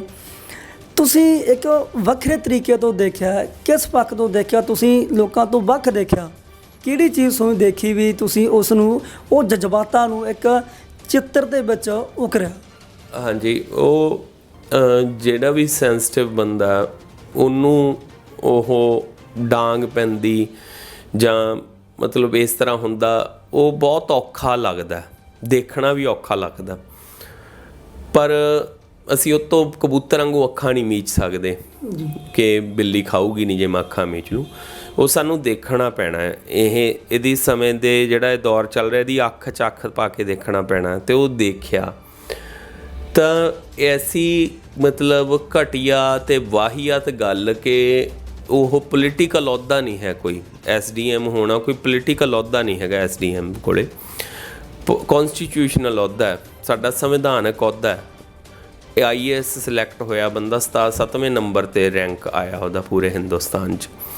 ਉਹ ਬੰਦਾ ਇਹ ਕਵੇ ਕੋਈ ਵੀ ਉਦੋਂ, ਔਰ ਇਹਨਾਂ ਨੇ ਬਾਅਦ 'ਚ ਇਹ ਗੱਲ ਬਣਾ ਲਈ ਕਿ ਉਦੋਂ ਪਥਰਾਅ ਸ਼ੁਰੂ ਹੋ ਗਿਆ ਸੀ। ਉਦੋਂ ਤਾਂ ਹਜੇ ਕੁਝ ਵੀ ਨਹੀਂ ਸੀ ਸ਼ੁਰੂ ਹੋ ਰਿਹਾ, ਹਜੇ ਤਾਂ ਪੁਲਿਸ ਉੱਥੇ ਆਈ ਸੀ ਅਤੇ ਉਹਨਾਂ ਨੂੰ ਇੰਸਟਰਕਸ਼ਨਾਂ ਦੇ ਰਿਹਾ ਸੀ ਉਹ ਕਿ ਆਪਾਂ ਕਿਵੇਂ ਕਰਨਾ ਜੇ ਉਹ ਹੁੰਦਾ ਤਾਂ ਉਹਨਾਂ ਇੰਸਟਰਕਸ਼ਨਾਂ 'ਚ SDM ਜਦੋਂ ਬੋਲਦਾ ਕਿ ਕੋਈ ਵੀ ਸਿਰ ਲਾਠੀ ਚਲਾਓਗੇ ਨਾ, ਸਾਰਿਆਂ ਨੂੰ ਪੁੱਛਦਾ, ਉਹ ਕਹਿੰਦੇ ਹਾਂ, ਕਹਿੰਦਾ ਸਿਰ ਪਾੜੋਗੇ ਨਾ, ਹਾਂ। ਮਤਲਬ ਉਹਨਾਂ ਨੂੰ ਪ੍ਰੋਵੋਕ ਕਰ ਰਿਹਾ ਪੁਲਿਸ ਨੂੰ। ਉਹ ਪੁਲਿਸ 'ਚ ਕਿਹਦੇ ਬੱਚੇ ਹੈ? ਜਿਹੜੇ ਸਿਪਾਹੀ ਡਾਂਗਾਂ ਚਲਾ ਰਹੇ ਹੈ ਕਿਸਾਨਾਂ ਅਤੇ ਮਜ਼ਦੂਰਾਂ 'ਤੇ, ਉਹ ਕਿਹਦੇ ਬੱਚੇ ਹੈ? ਕਿ ਉਹ ਕਾਰਪੋਰੇਟਸ ਦੇ ਬੱਚੇ ਹੈ ਜਾਂ ਪੋਲੀਟੀਸ਼ੀਅਨਾਂ ਦੇ ਬੱਚੇ ਹੈ? ਉਹ ਵੀ ਗਾਂ ਮਜ਼ਦੂਰਾਂ ਕਿਸਾਨਾਂ ਦੇ ਬੱਚੇ ਹੈ। ਇਹ ਅੰਗਰੇਜ਼ਾਂ ਵਾਲੀ ਕਰ ਰਹੇ ਹੈ ਕਿ ਆਪਸ 'ਚ ਲੜਵਾ ਕੇ ਮਤਲਬ ਰਾਜ ਕਰਨ ਵਾਲੀ ਹੁੰਦੀ ਹੈ ਨਾ। ਤਾਂ ਉਹ ਸਾਡੀ ਬੱਚੇ ਪੁਲਿਸ 'ਚ ਹੁੰਦੇ ਆ, ਉਹਨਾਂ ਨੂੰ ਸਾਡੇ ਕਿਸਾਨਾਂ ਨੂੰ ਉਹਨਾਂ ਤੋਂ ਕਟਵਾਇਆ ਜਾ ਰਿਹਾ। ਉਸ ਤੋਂ ਬਾਅਦ ਜਦੋਂ ਉਹਨਾਂ ਦਾ ਖੂਨ ਵਹਿੰਦੇ ਵਾਲੀ ਤਸਵੀਰ ਜਿਹੜੀ ਤਾਊ ਆ ਹਰਿਆਣੇ ਦਾ, ਉਹਦੀ ਦੇਖੀ, ਪਰ ਉਹਦੇ 'ਚ ਅੱਖ 'ਚ ਕਿਤੇ ਵੀ ਭੈ ਨਹੀਂ ਦੇਖਿਆ ਮੈਂ। ਉਸ ਤਸਵੀਰ 'ਚ ਜਿਹੜੀ ਬੱਸ 'ਚ ਬੈਠੇ ਹੋਇਆਂ ਦੀ ਉਹਨਾਂ ਦੀ, ਉਹ ਸਾਹਮਣੇ ਫੋਟੋਗ੍ਰਾਫ ਖਿੱਚਣ ਵਾਲੇ ਵੱਲ ਮੁਖਾਤਬ ਅੱਖਾਂ ਦੇ ਨਾਲ, ਉਹਦੀ ਅੱਖਾਂ 'ਚ ਪਾਣੀ ਦੇ ਨਾਲ ਨਾਲ ਖੂਨ ਵੀ ਹੈ ਨਾ। ਤਾਂ ਉਹ ਮੈਂ ਹਾਵ ਭਾਵ ਤਸਵੀਰ 'ਚ ਲਿਆਉਣਾ ਚਾਹੁੰਦਾ ਸੀਗਾ ਕਿ ਅੱਖ 'ਚ ਲਹੂ ਵੀ ਦਿਖੇ, ਅੱਖ 'ਚ ਪਾਣੀ ਵੀ ਦਿਖੇ, ਅੱਖ 'ਚ ਗੁੱਸਾ ਵੀ ਦਿਖੇ, ਹੈ ਨਾ। ਅਤੇ ਉਹ ਫਿਰ ਇੱਕ ਤਾਂ ਉਹ ਹੋ ਗਿਆ ਇਨਸਾਨ ਦੇ ਤੌਰ 'ਤੇ, ਫਿਰ ਇੱਕ ਉਹ ਪੂਰੀ ਕਲਾਸ ਨੂੰ ਵੀ ਰੀਪ੍ਰਜੈਂਟ ਕਰਦਾ, ਮਜ਼ਦੂਰਾਂ ਕਿਸਾਨਾਂ ਦੀ ਕਲਾਸ ਨੂੰ ਵੀ ਤਾਊ ਰੀਪ੍ਰਜੈਂਟ ਕਰਦਾ। ਅਤੇ ਉਹਦਾ ਫਿਰ ਖੂਨ ਜਿਹੜਾ ਵਿਆਹ, ਕਿਉਂਕਿ ਉਹ ਹਿੰਦੁਸਤਾਨ ਹੈ ਨਾ, ਅਸਲੀ ਹਿੰਦੁਸਤਾਨ ਤਾਂ ਹਿੰਦੁਸਤਾਨ ਦੇ ਕਿਰਤੀ ਵਰਗ ਹੈ, ਅਸਲੀ ਹਿੰਦੁਸਤਾਨ ਦਾ ਮਤਲਬ ਕਹਿਣ ਦਾ ਭਾਵ ਮੇਰਾ, ਪਹਿਲੀ ਗੱਲ ਤਾਂ ਕੋਈ ਇੱਕ ਦੇਸ਼ ਹੈ ਨਹੀਂ ਸੀ, ਇਹ ਸਮੂਹ ਸੀ ਇੱਕ ਛੋਟੇ ਛੋਟੇ ਰਾਜਾਂ ਦਾ, ਹੈ ਨਾ। ਇਹਨੂੰ ਖੜਾ ਕਿਹਨੇ ਕੀਤਾ? ਇੱਥੋਂ ਦੇ ਕਿਰਤੀਆਂ ਨੇ। ਹੁਣ ਇਹ ਲੇਟੈਸਟ ਵੀ ਜਦੋਂ ਪੈਂਡੈਮਿਕ ਦਾ ਪੀਰੀਅਡ ਆਇਆ, ਕਰੋਨਾ ਦਾ ਕਾਲ, ਉਦੋਂ ਕੱਲੀ ਖੇਤੀਬਾੜੀ ਸੈਕਟਰ 'ਚ ਨਹੀਂ ਘਾਟਾ ਹੋਇਆ, ਹੈ ਨਾ। ਅਸੀਂ ਸ਼ੁਰੂ ਤੋਂ ਬਚਾਇਆ ਖੇਤੀਬਾੜੀ ਨੇ ਹਿੰਦੁਸਤਾਨ ਨੂੰ। ਤਾਂ ਉਹ ਲੋਕ ਮੂਲ ਨਿਵਾਸੀ ਹੈ ਇੱਥੋਂ ਦੇ, ਜਿਹੜੇ ਹਿੱਕ ਪਾੜ ਕੇ ਮਤਲਬ ਪੈਦਾ ਕਰਦੇ ਆ ਅਨਾਜ, ਉਹਨਾਂ ਦਾ ਹੱਕ ਹੈ ਇਸ ਦੇਸ਼ 'ਤੇ ਸਭ ਤੋਂ ਪਹਿਲਾਂ। ਇਹ ਕਹਿੰਦੇ ਆ ਨਾ ਬਹੁਤ ਸਾਰੇ, ਇੱਕ ਵਰਗ ਹੈ ਜਿਹੜਾ ਖੜਾ ਹੋਇਆ ਵੀ ਇਹਨਾਂ ਨੂੰ ਅੰਨਦਾਤਾ ਨਾ ਕਹੋ। ਅੰਨਦਾਤਾ ਮੈਂ ਦੱਸਦਾ ਕਿਵੇਂ ਆ ਉਹ, ਕਿ ਉਹਨਾਂ ਨੇ ਪੈਦਾ ਕੀਤਾ ਬੇਸ ਆਪਦੀ ਖੂਨ ਪਸੀਨੇ ਨਾਲ, ਉਹਨਾਂ ਨੇ ਜ਼ਮੀਨ 'ਚੋਂ ਪੈਦਾ ਕੀਤਾ। ਉਸ ਤੋਂ ਬਾਅਦ ਉਹਨਾਂ ਨੂੰ ਪੂਰਾ ਮੁੱਲ ਵੀ ਨਹੀਂ ਮਿਲਦਾ। MSP ਤਾਂ ਹੀ ਮੰਗ ਰਹੇ ਨਾ ਕਿ ਪੂਰਾ ਮੁੱਲ ਨਹੀਂ ਮਿਲ ਰਿਹਾ। ਉਹਨਾਂ ਦੀ ਹਾਲਤ ਮਾੜੀ ਦੀ ਮਾੜੀ ਹੋਈ ਹੈ। ਇਹਨਾਂ ਨੂੰ ਸ਼ਾਇਦ ਕੁਛ ਬਹੁਤ ਵੱਡੇ ਕਿਸਾਨ ਦਿਖ ਜਾਂਦੇ ਹੋਣ ਜਿਹੜੇ ਕਿ ਇੱਕ ਐਵਰੇਜ ਪੈਸੇ ਬਚਾ ਲੈਂਦੇ ਆ, ਪਰ ਵੱਡੀ ਗਿਣਤੀ ਹਿੰਦੁਸਤਾਨ ਦੇ ਕਿਸਾਨਾਂ ਦੀ ਬਹੁਤ ਭੁੱਖਮਰੀ ਦਾ ਸ਼ਿਕਾਰ ਹੈ, ਠੀਕ ਹੈ। ਅਤੇ ਉਹ ਸਧਾਰਨ ਲੋਕ, ਇਸ ਹਿੰਦੁਸਤਾਨ ਦੇ ਵਾਸੀ, ਉਹ ਖੂਨ ਨਾਲ ਉਹਦੇ ਫਿਰ ਇੱਕ ਹਿੰਦੁਸਤਾਨ ਦਾ ਨਕਸ਼ਾ ਬਣ ਰਿਹਾ ਥੱਲੇ ਉਹਦੇ ਕੁੜਤੇ 'ਤੇ, ਅਤੇ ਉਹਦੇ ਇੱਥੇ ਉੱਪਰ ਕੁੜਤੇ ਦੇ ਭਗਤ ਸਿੰਘ ਵਾਲਾ ਬੈਜ ਲੱਗਿਆ ਹੋਇਆ। ਉਹ ਫਿਰ ਇਸ ਗੱਲ ਦਾ ਸਿੰਬਲ ਹੈ ਕਿ ਭਗਤ ਸਿੰਘ ਹੈ ਜਿਹੜਾ, ਫਿਰ ਭਗਤ ਸਿੰਘ ਦਾ ਲਾਲ ਰੰਗ ਹੈ ਜਿਹੜਾ, ਉਹ ਕ੍ਰਾਂਤੀ ਦਾ ਵੀ ਸਿੰਬਲ ਹੈ, ਹੈ ਨਾ। ਅਤੇ ਵੀ ਇਹ ਜਿਹੜਾ ਇਹਦਾ ਡਰਨਾ ਨਾ, ਅਤੇ ਤੁਹਾਡੇ ਸਾਹਮਣੇ ਅੱਖ 'ਚ ਅੱਖ ਪਾ ਕੇ ਦੇਖਣਾ, ਅਤੇ ਉਹਦਾ ਕੁੜਤਾ ਖੂਨ ਨਾਲ ਲਿਬੜਨਾ, ਇਹ ਆਉਣ ਵਾਲੇ ਸਮੇਂ ਦਾ ਵੀ ਸੂਚਕ ਹੈ। ਇੱਕ ਬਾਬਾ ਨਜਮੀ ਹੁਰੀ ਹੈ, ਉਹਨਾਂ ਦੀ ਪਾਕਿਸਤਾਨ ਤੋਂ ਸਾਡੇ ਬਾਬੇ ਹੈ, ਉਹਨਾਂ ਨੇ ਕਿਹਾ ਨਾ ਵੀ ਸਾਡਾ ਹੱਕ ਨਹੀਂ ਦਿੰਦੇ ਜਿਹੜੇ, ਐਸੀ ਤੈਸੀ ਉਹਨਾਂ ਦੀ, ਵਿਹੜੇ ਖੁੱਲ੍ਹੇ ਹੋਣ ਨਹੀਂ ਦਿੰਦੇ ਐਸੀ ਤੈਸੀ ਉਹਨਾਂ ਦੀ, ਨਾ ਤੇ ਮੇਰਾ ਵੀ ਇਹ ਰਾਂਝਾ ਪਰ ਮੈਂ ਵੰਝਲੀ ਵਾਲਾ ਨਹੀਂ, ਢੁੱਕਣ ਤਾਂ ਸਹੀ ਬਾਬਾ ਖੇੜੇ ਐਸੀ ਤੈਸੀ ਉਹਨਾਂ ਦੀ। ਤਾਂ ਇਹ ਉਹ ਵਾਲੇ ਰਾਂਝੇ ਹੈ ਜਿਹੜੇ ਕਿ ਸਿਰ 'ਤੇ ਕਫਨ ਬੰਨ੍ਹ ਕੇ ਆਏ ਹੋਏ ਆ, ਨਾ ਤਾਂ ਭੱਜਣਗੇ ਅਤੇ ਉਹ ਪੂਰਾ, ਬਲਕਿ ਸਾਹਮਣੇ ਉਹ ਟਾਕਰਾ ਦੇਣਗੇ। ਇਹ ਉਹੀ ਇਮੇਜ ਹੈ, ਹੈ ਨਾ, ਬਣਾਈ ਜਿਹੜੀ ਇਹਨਾਂ ਦੇ ਸਿਰ ਤੋਂ ਵੀ, ਇੱਥੋਂ ਸਾਹਮਣੇ ਅੱਖਾਂ 'ਚੋਂ ਦੇਖਣਾ, ਉਹਨਾਂ ਦੇ ਕੁੜਤੇ ਨਾਲ ਇੱਥੇ ਹਿੰਦੁਸਤਾਨ ਬਣ ਜਾਣਾ, ਅਤੇ ਉੱਤੇ ਭਗਤ ਸਿੰਘ ਲੱਗਿਆ ਹੋਣਾ। ਬਾਬਾ ਨਜ਼ਮੀ ਪਾਕਿਸਤਾਨ ਤੋਂ ਸਾਡੇ ਬਜ਼ੁਰਗ ਸ਼ਾਇਰ ਨੇ, ਸਾਡੇ ਬਾਬੇ ਆ ਉਹ, ਉਹਨਾਂ ਨੇ ਵੀ ਇਸ ਨੂੰ ਲੈ ਕੇ ਲਿਖਿਆ ਬੜਾ ਜ਼ਬਰਦਸਤ। ਉਹਨਾਂ ਨੇ ਲਿਖਿਆ ਕਿ ਸਾਡਾ ਹੱਕ ਨਹੀਂ ਦਿੰਦੇ ਜਿਹੜੇ, ਐਸੀ ਤੈਸੀ ਉਹਨਾਂ ਦੀ, ਸਾਡਾ ਹੱਕ ਨਹੀਂ ਦਿੰਦੇ ਜਿਹੜੇ, ਐਸੀ ਤੈਸੀ ਉਹਨਾਂ ਦੀ, ਵਿਹੜੇ ਖੁੱਲ੍ਹੇ ਹੋਣ ਨਹੀਂ ਦਿੰਦੇ ਐਸੀ ਤੈਸੀ ਉਹਨਾਂ ਦੀ, ਨਾ ਤੇ ਮੇਰਾ ਵੀ ਇਹ ਰਾਂਝਾ ਪਰ ਮੈਂ ਵੰਝਲੀ ਵਾਲਾ ਨਹੀਂ, ਨਾ ਤੇ ਮੇਰਾ ਵੀ ਇਹ ਰਾਂਝਾ ਪਰ ਮੈਂ ਵੰਝਲੀ ਵਾਲਾ ਨਹੀਂ, ਉਹ ਢੁੱਕਣ ਤਾਂ ਸੀ ਬਾਬਾ ਖੇੜੇ ਐਸੀ ਤੈਸੀ ਉਹਨਾਂ ਦੀ। ਤਾਂ ਜਿਹੜੇ ਸਾਡੇ ਵੀਰ ਹੈ, ਕਿਸਾਨ ਵੀਰ, ਇਹ ਉਹ ਲੋਕ ਨੇ ਜਿਹੜੇ ਕਿ ਸਿਰ 'ਤੇ ਕਫਨ ਬੰਨ੍ਹ ਕੇ ਤੁਰੇ ਹੋਏ ਆ, ਹੈ ਨਾ। ਇਹ ਉਹ ਰਾਂਝੇ ਆ ਜਿਨ੍ਹਾਂ ਨੇ ਮਤਲਬ ਦਿਖਾਤਾ ਹਕੂਮਤ ਨੂੰ ਕਿ ਇਹ ਧਰਤੀ ਸਾਡੀ ਹੈ, ਤੁਹਾਡੀ ਨਹੀਂ, ਕਿਸੇ ਦੇ ਪਿਓ ਦੀ ਜਗੀਰ ਨਹੀਂ, ਹੈ ਨਾ। ਇਹ ਕੰਮੀਆਂ ਦੀ ਹੈ, ਇਹ ਕਾਮਿਆਂ ਦੀ ਹੈ, ਇਹ ਕਿਸਾਨਾਂ ਦੀ ਹੈ। ਤਾਂ ਉਹਨਾਂ ਨੂੰ ਸਲੂਟ ਕਰਨ ਲਈ ਇਹ ਰੰਗ ਚੱਲਦੇ ਆ ਜੀ। ਇੱਕ ਗੱਲ ਤੁਸੀਂ ਕਿਵੇਂ ਦੇਖਦੇ ਹੋ ਕਿ ਜਿਹੜੇ ਐਸਡੀਐਮ ਹੁੰਦੇ ਨੇ ਜਾਂ ਵੱਡੇ ਅਹੁਦਿਆਂ 'ਤੇ ਬਿਰਾਜਮਾਨ ਹੁੰਦੇ ਨੇ, ਜਦੋਂ ਇਹ ਨਿਯੁਕਤ ਹੁੰਦੇ ਨੇ ਤਾਂ ਉਹਨਾਂ ਨੂੰ ਪ੍ਰੋਪਰਲੀ ਦੱਸਿਆ ਜਾਂਦਾ ਕਿ ਸਾਰੇ ਰੂਲ ਸਮਝਾਏ ਜਾਂਦੇ ਨੇ, ਤੁਸੀਂ ਲੋਕਾਂ ਦੀ ਸੇਵਾ ਕਰਨੀ ਹੈ। ਚਲੋ ਲੀਡਰ ਤਾਂ ਮੰਨਿਆ ਵੀ ਚਲੋ ਘੱਟ ਵੱਧ ਪੜ੍ਹੇ ਲਿਖੇ ਹੁੰਦੇ ਨੇ, ਘੱਟ ਪੜ੍ਹੇ ਹੁੰਦੇ ਨੇ, ਪਰ ਇਹਨਾਂ ਨੂੰ ਪ੍ਰੋਪਰਲੀ ਨੌਲੇਜ ਹੁੰਦੀ ਹੈ, ਐਜੂਕੇਟਡ ਹੁੰਦੇ ਨੇ, ਪਰ ਇਹ ਵੀ ਫਿਰ ਕਿਉਂ ਇੱਦਾਂ ਦਾ ਵਰਤਾਰਾ ਕਰਦੇ ਨੇ? ਤੁਸੀਂ ਜੇ ਇਹਨਾਂ ਲੋਕਾਂ ਦੀ ਗੱਲ ਕਰੋ, ਇਹਨਾਂ ਨੂੰ ਇਸ ਤੱਕ ਟ੍ਰੇਨਿੰਗ ਦਿੱਤੀ ਜਾਂਦੀ ਹੈ ਕਿ ਤੁਸੀਂ ਬੂਟ ਵੀ ਕਿਵੇਂ ਪਾਉਣੇ ਆ, ਪੈਂਟ ਵੀ ਕਿੱਦਾਂ ਦੀ ਪਾਉਣੀ ਹੈ, ਤੁਰਨਾ ਕਿਵੇਂ ਆ। ਅਤੇ ਮੇਰੇ ਖਿਆਲ ਦੇ ਮੁਤਾਬਕ ਇੱਕ ਤਾਂ ਇਹਨਾਂ ਨੂੰ ਇਹ ਹੈ ਕਿ ਅਸੀਂ ਵੱਡੀ ਕਲਾਸ ਦੇ ਹੱਕ 'ਚ ਖੜਨਾ। ਹੁਣ ਦੇਖੋਗੇ ਜਿਹੜਾ ਕਾਨੂੰਨ ਹੈ, ਤੀਸਰਾ ਕਾਨੂੰਨ ਹੈ ਕੰਟਰੈਕਟ ਫਾਰਮਿੰਗ, ਉਹਦੇ ਵਿੱਚ ਸੀਗਾ ਕਿ ਕਿਸਾਨ ਅਦਾਲਤ 'ਚ ਨਹੀਂ ਜਾਊਗਾ, SDM ਕੋਲ ਜਾਊਗਾ ਜੇ ਰੌਲਾ ਪੈਂਦਾ ਵਪਾਰੀ ਨਾਲ ਉਹਦਾ। ਤਾਂ ਇਹੋ ਜਿਹੇ SDM ਹੈਗੇ, ਹੈ ਨਾ, ਇਹੋ ਜਿਹੇ SDM ਕੋਲ ਵੀ ਜਾਣਾ ਸੀ ਨਾ। ਫਿਰ ਇਹਨਾਂ ਨੂੰ ਕੌਂਸਟੀਟਿਊਸ਼ਨਲ ਅਹੁਦੇ ਵਾਲੇ ਜਿਹੜੇ ਲੋਕ, ਇਹਨਾਂ ਨੂੰ ਫਿਊਚਰ ਦਾ ਲਾਲਚ ਪੈਦਾ ਕੀਤਾ ਜਾਂਦਾ। ਜਿਵੇਂ ਭਾਵੇਂ ਕੋਈ ਉਹ ਜੱਜ ਹੀ ਕਿਉਂ ਨਹੀਂ, ਹੈ ਨਾ, ਉਹਨਾਂ ਨੂੰ ਗਵਰਨਰ ਕਿਤੋਂ ਦਾ ਲਾਇਆ ਜਾਊਗਾ। ਇਹੋ ਜਿਹੇ ਬੰਦਿਆਂ ਨੂੰ ਕੋਈ ਨਾ ਕੋਈ ਵੱਡਾ ਅਹੁਦਾ, ਪੋਲੀਟੀਕਲ ਅਹੁਦਾ ਦਿੱਤਾ ਜਾਊਗਾ, ਜਾਂ ਹੋਰ ਕੋਈ ਅਹੁਦਾ ਜਿਹੜਾ ਜਿਵੇਂ ਆਪਣੇ ਕਹਿੰਦੇ ਨੇ ਵੀ ਤੈਨੂੰ ਭਾਈ ਕੋਈ ਗੱਲ ਨਹੀਂ MLA ਨਹੀਂ ਬਣਿਆ ਤਾਂ ਤੈਨੂੰ ਸੀਟ ਨਹੀਂ ਮਿਲੀ ਤਾਂ ਤੈਨੂੰ ਅਸੀਂ ਕਮੇਟੀ ਦਾ ਚੇਅਰਮੈਨ ਲਾ ਦਾਂਗੇ, ਮਾਰਕੀਟ ਕਮੇਟੀ ਦਾ ਚੇਅਰਮੈਨ ਲਾ ਦਾਂਗੇ, ਰਾਜ ਸਭਾ ਦੀ ਸੀਟ ਦੇ ਦਾਂਗੇ। ਉਵੇਂ ਇਹਨਾਂ ਨੂੰ ਲਾਲਚ ਦਿੱਤੇ ਜਾਂਦੇ ਆ ਪਦਾਂ ਦੇ, ਹੈ ਨਾ। ਤਾਂ ਕਰਕੇ ਫਿਰ ਇਹਨਾਂ ਦੇ ਮਾਈਂਡ ਦੇ ਵਿੱਚ ਇੱਕ ਤਾਂ ਚਲੋ ਰੈਗੂਲਰ ਜਿਹੜਾ ਰਿਸ਼ਵਤਖੋਰੀ ਜਾਂ ਹੋਰ ਉਹ ਤਾਂ ਇੱਕ ਅਲੱਗ ਇਸ਼ੂ ਹੈ ਕੰਪਲੀਟ ਉਹ ਵੀ, ਪਰ ਇਸ ਤਰ੍ਹਾਂ ਦੇ ਵੱਡੇ ਲਾਲਚ ਮਨ 'ਚ ਪੈਦਾ ਕੀਤੇ ਜਾਂਦੇ ਆ ਜਿਸ ਕਰਕੇ ਇਹ ਲੋਕ ਬਦਲਦੇ ਆ। ਅਤੇ ਨੰਬਰ 2 ਜਿਵੇਂ ਤੁਸੀਂ ਇਹਨਾਂ ਦੀ ਕੋਈ ਗੱਲ ਕਰੋ ਤਾਂ ਇਹਨਾਂ ਦੀ ਫੈਮਿਲੀ ਬੈਕਗਰਾਊਂਡ ਬੜੀ ਸੋਲਿਡ ਹੈ। ਇਹਨਾਂ ਦੇ ਫਾਦਰ ਜਿਹੜਾ ਵਣ ਵਿਭਾਗ ਹੈ ਉਹਦੇ ਵਿੱਚ ਅਫਸਰ ਸੀ। ਇਹਨਾਂ ਦੇ ਇੱਕ ਹੋਰ ਰਿਲੇਟਿਵ ਉਹ ਪੁਲਿਸ ਦੇ ADGP ਰਹੇ ਆ, ਹੈ ਨਾ। ਤਾਂ ਇਹਨਾਂ ਦੀ ਬਾਕੀ ਫੈਮਿਲੀ ਵੀ ਇਸੇ ਤਰ੍ਹਾਂ ਸਟਰੋਂਗ ਹੈ ਬਹੁਤ। ਤਾਂ ਸ਼ਾਇਦ ਇਹਨਾਂ ਨੂੰ ਇਸ ਕਰਕੇ ਮਜ਼ਦੂਰਾਂ ਦਾ ਜਾਂ ਕਿਸਾਨਾਂ ਦੀ ਪੇਨ ਬਾਰੇ ਭੋਰਾ ਵੀ ਨਹੀਂ ਪਤਾ, ਅਤੇ ਟ੍ਰੇਨਿੰਗਾਂ ਉੱਥੇ ਕੀ ਕੰਮ ਆਉਣੀਆਂ ਜਦੋਂ ਪਿੱਛੋਂ ਬੈਕਗਰਾਊਂਡ ਤੋਂ ਇਸ ਤਰ੍ਹਾਂ ਦੀ ਸਿੱਖਿਆ ਨਾਲ ਬੰਦਾ ਤੁਰਿਆ ਹੋਵੇ।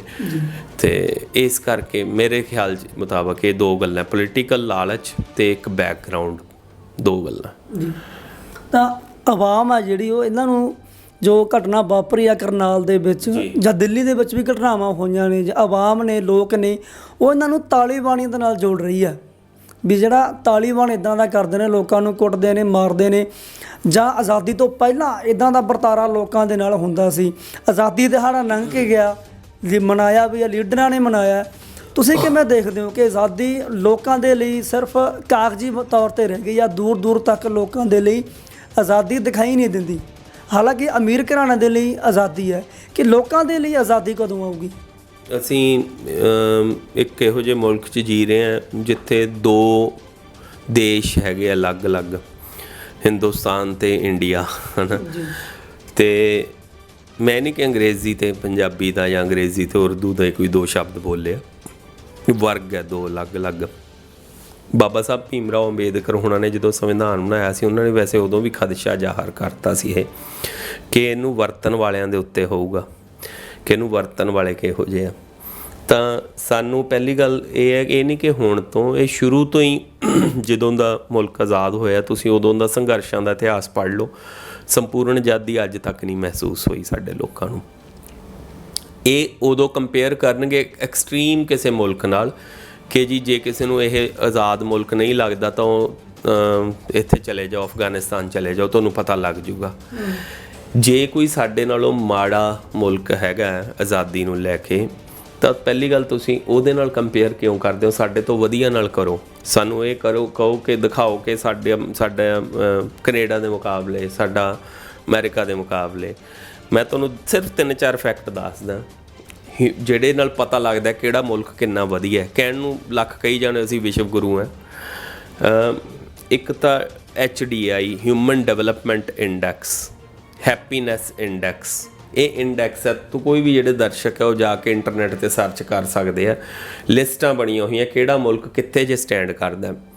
ਹਿਊਮਨ ਡਿਵੈਲਪਮੈਂਟ ਇੰਡੈਕਸ ਦਾ ਮਤਲਬ ਹੈ ਮਾਨਵੀ ਜੀਨ ਦੇ ਜਿਹੜੇ ਬੇਸ, ਉਹਦੇ ਕੋਲ ਸਹੂਲਤਾਂ ਕਿੰਨੀਆਂ ਬੰਦਿਆਂ ਕੋਲ, ਉਹਦੇ 'ਚ ਸਾਡਾ ਮੁਲਕ 130ਵੇਂ ਨੰਬਰ 'ਤੇ ਲਗਭਗ ਆਉਂਦਾ, 130ਵੇਂ ਨੰਬਰ 'ਤੇ। ਬੰਗਲਾਦੇਸ਼ ਵਰਗੇ ਦੇਸ਼ ਵੀ ਸਾਡੇ ਤੋਂ ਅੱਗੇ ਲੰਘ ਗਏ ਉਹਦੇ 'ਚ। ਸਾਡੇ ਕੋਲ ਇੰਨੀਆਂ ਕੁ ਬੇਸਿਕ ਸਹੂਲਤਾਂ, ਅਸੀਂ ਪੰਜਾਬ 'ਚ ਬੈਠੇ ਸਾਨੂੰ ਘੱਟ ਲੱਗਦਾ ਥੋੜ੍ਹਾ ਜਿਹਾ।